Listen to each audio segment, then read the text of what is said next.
जय हिंद मेरे प्यारे साथियों। आज के इस वीडियो में हम आपके लिए लेकर आए हैं एक और सूक्ष्म जीव के बारे में, जिसमें आप देखेंगे कि इस सूक्ष्म जीव को किसने खोजा और कैसे कैसे खोजा, इसकी पूरी जर्नी क्या रही और किस तरह से असर करता है, कितना छोटा होता है और किस चीज़ से देखा जाता है, किस प्रकार से यह किस पौधे में खोजा गया था, तमाम जानकारी इसके बारे में समझेंगे। तो जी हाँ दोस्तों, ये है जीवन विद्यापीठ का ऑनलाइन प्लेटफॉर्म पर, जहां आज आप समझेंगे वायरस के बारे में। एक ऐसा सूक्ष्म जीव है यह जो इतना छोटा होता है कि यह सामान्य माइक्रोस्कोप से आप नहीं देख सकते। तो किससे देख सकते हैं और कैसे देख सकते हैं, इन तमाम चीज़ों के बारे में समझेंगे। तो ये आज का आपका सेशन है। सेशन आगे आ रहा है, सभी चीज़ें आप देख रहे हैं, और उसके पहले एक इसको शेयर जरूर कर दीजिए ताकि और लोगों तक पहुंच जाए, और आप देख रहे हैं इसको लाइक जरूर कर दीजिएगा। चलिए सेशन में आपको लेके बढ़ते हैं। तो चलिए सबसे पहले हम आपको वायरस से परिचय कराते हैं कि एक्चुअली वायरस है क्या। देखिए, ये जो वायरस होता है यह एक जीव होता है, जैसे हम सब जीव है ना, उसी तरह यह भी एक जीव है। तो यह एक सूक्ष्म जीव है, बहुत ही ज़्यादा सूक्ष्म होता है यह। तो यह एक सूक्ष्म जीव है। इसको इंग्लिश में आप माइक्रो ऑर्गेनिज्म कहते हैं, माइक्रो ऑर्गेनिज्म कहते हैं, ठीक है। यह बहुत ही ज़्यादा सूक्ष्म होता है। इसे हम अपनी नंगी आंखों से सामान्यतः देख ही नहीं सकते हैं, बिल्कुल नहीं देख सकते हैं। तो इसे देखने के लिए एक यंत्र का उपयोग किया जाता है, जिस यंत्र को हम कहते हैं इलेक्ट्रॉन माइक्रोस्कोप। इलेक्ट्रॉन माइक्रोस्कोप सामान्य माइक्रोस्कोप से भी नहीं देखा जा सकता है। ये तो हमारा आंख है, बस ऐसा समझ लीजिए कि सामान्य माइक्रोस्कोप से, ये इलेक्ट्रॉन माइक्रोस्कोप से देखा जाता है, इतना छोटा होता है। देखिए, इस वायरस की वजह से कई बीमारियां होती है। सामान्य बीमारियों के बारे में आप जब हम नाम लिखेंगे तो आपको मालूम चल जाएगा। कई बीमारियों का कारण भी होता है, कई बीमारी इससे होता है। जैसे जब मौसम बदलता है, जैसे इस समय का मौसम है, तो अक्सर लोग को सर्दी जुकाम पकड़ लेता है, जो किससे होता है? वायरस से ही होता है। सर्दी जुकाम हो गया, किसी को डेंगू हो गया, ये भी वायरस के वजह से ही हो गया। अभी कुछ दिन पहले आप 2021 के समय में कोविड-19 सुने थे कि नहीं सुने थे? कोविड-19 ये कितना खतरनाक था, समझ में आ रहा है बात? मतलब एक तो इतना छोटा है कि एक इलेक्ट्रॉन माइक्रोस्कोप से देखा जा रहा है, और दूसरा इतना खतरनाक कि आदमी को, इतना बड़ा बड़ा लोग को पूरा घर में घुसेड़ दिया।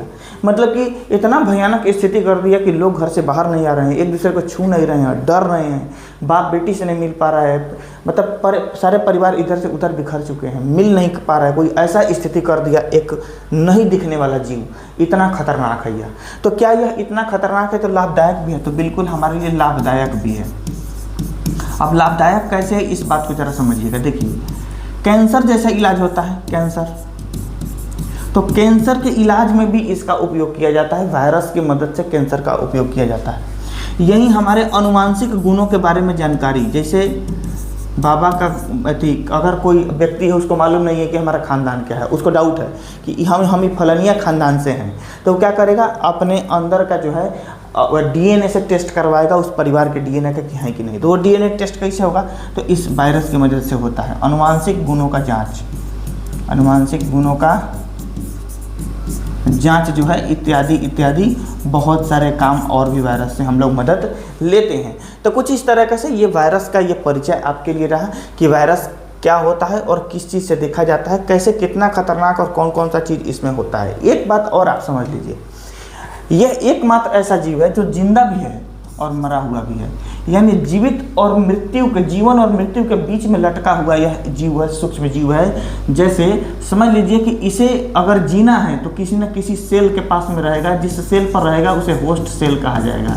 क्या कहा जाएगा? होस्ट सेल कहा जाएगा। जिस पर जिंदा रहता है, जिस पर चढ़ के जिंदा रहता है, उसको क्या कहते हैं? होस्ट सेल कहते हैं।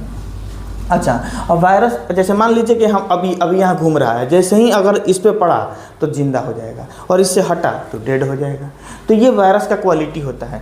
होस्ट सेल पर, मतलब जिस पर जाकर रहेगा उसको होस्ट सेल बोलेंगे। अच्छा, अब इस गुण के कारण, क्योंकि किसी जीव पर जाकर जिंदा हो जाता है, मर जाता है, इस गुण के कारण इसे कहते हैं ऑब्लिगेट पैरासाइट। वायरस को क्या कहते हैं? ऑब्लिगेट पैरासाइट, ठीक है। इस बात को दिमाग में रखिएगा, बहुत ही ज़्यादा इंपॉर्टेंट पॉइंट्स हैं ये सब, ठीक है।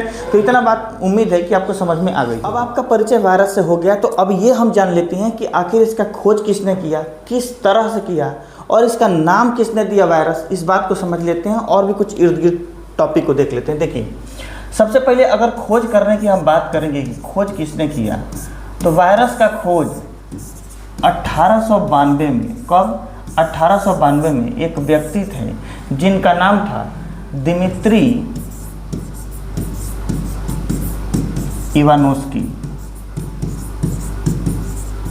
दिमित्री इवानोस्की, इनके द्वारा इस वायरस को खोजा गया। ठीक, यानी कोई वायरस नाम का जीव भी दुनिया में है, ऐसा खोजा गया। किसके द्वारा? दिमित्री इवानोस्की के द्वारा। कहाँ खोजा गया? तो तंबाकू के पौधे में, तंबाकू के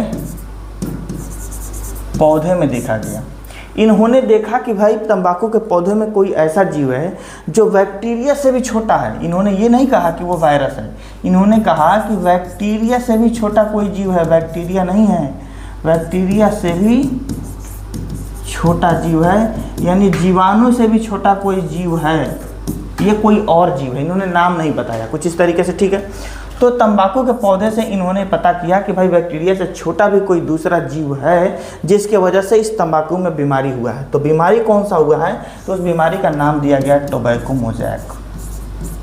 टोबैको मोजैक उसका नाम दिया गया, उस बीमारी का नाम। तो ये बीमारी का नाम हो गया। अब जब समय बीता कुछ, तो उसके बाद में एक और वैज्ञानिक हुए जिनका नाम था मार्टिनल बेजेनरिक। मार्टिनल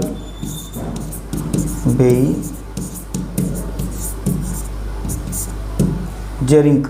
मार्टिनल बेजेरिंक ने, इन्होंने कुछ और मेहनत किया इनके बाद, और मेहनत करके इसका नाम रखा। इन्होंने कहा भाई कि ये जो है यह तरल है। क्या है? तरल है। यह क्या है? एक तरल पदार्थ है, यह तरल जीव है। तो इसको हम लोग क्या कहेंगे? वायरस कहेंगे। क्या कहेंगे? वायरस कहेंगे, विषाणु कहेंगे। यह नाम किन्होंने दिया? तो मार्टिनल बेजेनरिक के द्वारा यह नाम दिया गया। तो कुल मिला के कुछ इस तरह से वायरस के खोज से लेकर के नामकरण तक की कहानी है।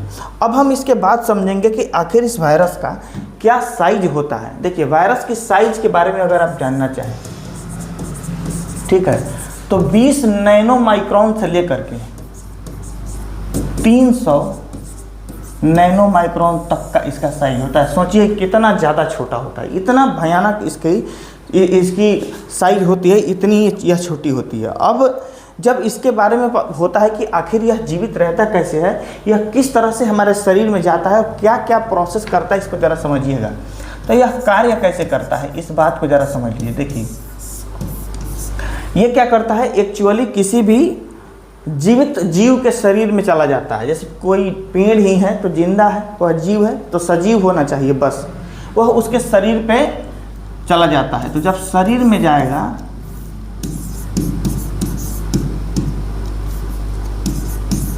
शरीर में जाता है किसी न किसी माध्यम से, पानी के माध्यम से हो गया, हवा के माध्यम से हो जाए, खाना के माध्यम से हो जाए, छूने के माध्यम से हो जाए, किसी न किसी माध्यम से शरीर में चला जाता है। जब शरीर में जाएगा तो यह कोशिकाओं के पास जाता है, कोशिका के पास, कोशिका के पास चला जाएगा और कोशिका के पास जाकर अपने ही जैसा, यानी अपने ही जैसे गुण वाले दूसरे वायरस को पैदा शुरू कर देगा, यानी आरएनए डीएनए का उपयोग करना शुरू कर देगा और अपने जैसा रूप बनाना, आरएनए डीएनए का उपयोग करके खुद अपने जैसा ही रूप पैदा करना शुरू कर देगा, द्विखंडन करना शुरू कर देता है, खुद अपने जैसा रूप बनाने लगता है,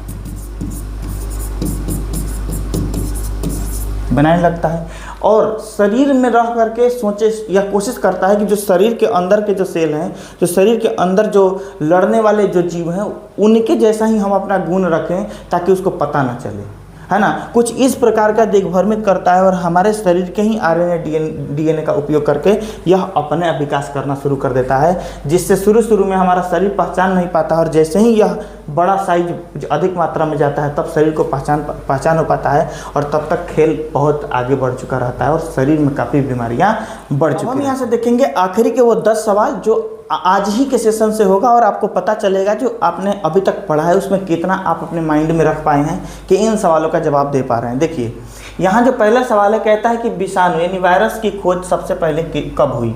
तो वायरस की खोज सबसे पहले 1892 में हुई। आपने अभी अभी पढ़ा कि 1892 में दिमित्री लेवानोव्स्की के द्वारा वायरस की खोज की गई थी। क्लियर। उसके बाद विषाणु की खोज किसने की थी, तो ये भी बताया अभी आपको हमने, क्या दिमित्री लेवानोव्स्की के द्वारा किया गया था। उसके बाद यहाँ कहता है इवानोव्स्की ने किस पौधे से बीमारी का शोध किया था, तो तंबाकू के पौधे से।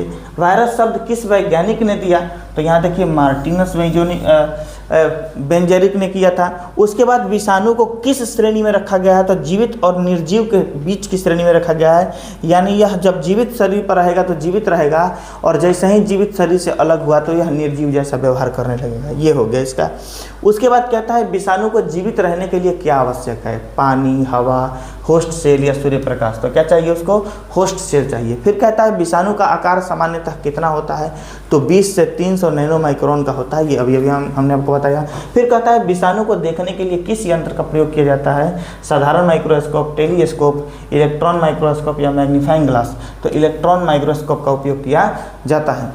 निम्न में से कौन सी बीमारी विषाणु से होती है, टाइफाइड, डेंगू, हैजा, टीबी। तो डेंगू जो है यह किससे होती है, वायरस से होती है, विषाणु से होती है। विषाणु का मुख्य कार्य क्या है, भोजन बनाना, खुद से बढ़ना, होस्ट सेल में प्रवेश कर उसकी सहायता से बढ़ना, या पानी बनाना। तो क्या हो जाएगा, होस्ट सेल में प्रवेश कर उसकी सहायता से बढ़ना। उम्मीद है कि ये पूरा का पूरा सेशन और ये 10 सवाल आपके लाइफ में कहीं ना कहीं अंतर लाएगा और आप चीज़ों को सीखे होंगे। मिलते हैं इसी तरह किसी न किसी रोचक वीडियो के साथ अगले सेशन में। तब तक अपनी पढ़ाई बनाए रखिए और जीवन विद्या की स्पीड के साथ जुड़ करके हमारा साथ दें और अपना विकास करें। मिलते हैं नेक्स्ट वीडियो में। जय हिंद।